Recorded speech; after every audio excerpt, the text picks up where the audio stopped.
Hi hello friends, welcome to Harikasri creations. మన channel ఎవరైతే first time చూస్తున్నారో ప్లీజ్ సబ్స్క్రైబ్ చేసుకోండి.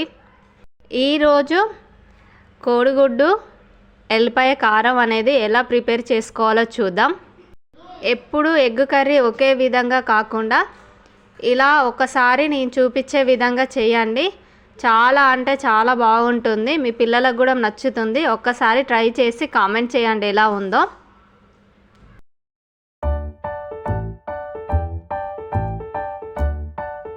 కోడిగుడ్డు ఎల్లిపాయ కారానికి కావాల్సినది మిక్సీ గిన్నె తీసుకొని అందులో 2 స్పూన్స్ కారం అనేది యాడ్ చేసుకోవాలి. అందులోకి 4-5 వెల్లుల్లి, 1 టీ స్పూన్ జీలకర్ర వేసుకొని మంచిగా మిక్సీ పట్టుకోవాలి. ముందుగా స్టవ్ పై కడాయి పెట్టుకొని అందులో ఆయిల్ని యాడ్ చేసుకోవాలి. ఆయిల్ హీట్ ఎక్కిన తర్వాత ఆవాలు జీలకర్ర వేసుకొని 2 పెద్ద ఆనియన్స్ చిన్న ముక్కలుగా కట్ చేసుకొని 2 పచ్చిమిర్చి కూడా యాడ్ చేసుకోవాలి. ఇవి స్టవ్ని లో ఫ్లేమ్లో పెట్టుకొని గోల్డెన్ కలర్ వచ్చే వరకు మంచిగా వేంపుకోవాలి. మధ్య మధ్యలో మూత పెట్టుకుంటూ కలుపుతూ ఉండాలి. గోల్డెన్ కలర్ వచ్చే వరకు ఇలా కలుపుతూనే ఉండాలి. అప్పుడైతేనే ఆనియన్స్ మంచిగా ఫ్రై అవుతాయి. అందులోకి కరివేపాకు కూడా యాడ్ చేసుకోవాలి. ఆనియన్స్ అనేది ఇలా మంచిగా ఫ్రై అయిన తర్వాత అందులోకే చిటికెడు పసుపు కూడా యాడ్ చేసుకోవాలి. ఇలా యాడ్ చేసుకొని ఇంకో 2 మినిట్స్ వరకు ఫ్రై చేసుకోవాలి. స్టవ్ని లో ఫ్లేమ్లో పెట్టుకొని వేంపుకోవాలి, లేదంటే ఆనియన్స్ అనేది మారుతాయి. అందుకోసమనే ఇలా ఫ్రై చేసుకోవాలి. ఒక 1 స్పూన్ సాల్ట్ అనేది యాడ్ చేసుకుంటే ఆనియన్స్ అనేది మంచిగా తొందరగా ఫ్రై అవుతాయి. పిల్లలకి ఎప్పుడు ఒకే విధంగా కాకుండా ఇలా ఒక్కసారి ట్రై చేసి పెట్టండి, బాగుంటుంది.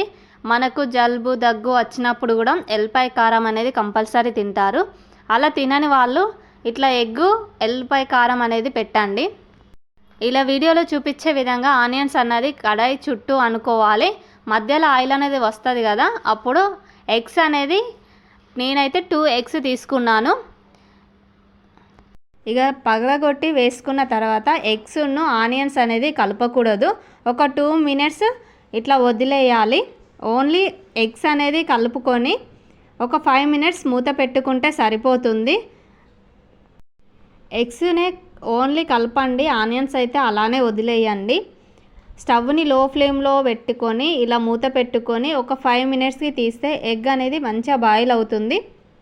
ఇలా ఫ్రై అయిన తర్వాత ఎగ్గును అనేది రివర్స్ వేసుకోవాలి, మంచిగా ఫ్రై అవుతుంది.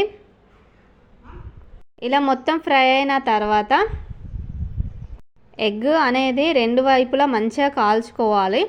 అప్పుడైతేనే ఎగ్ అనేది స్మెల్ రాకుండా ఉంటుంది. ఆమ్లెట్ లెక్క కాకుండా చిన్న చిన్న పీసెస్ లాగా చేయండి. అప్పుడైతే మనం వేసే కారం, ఉప్పు, మసాలాలు అన్నీ పడతాయి.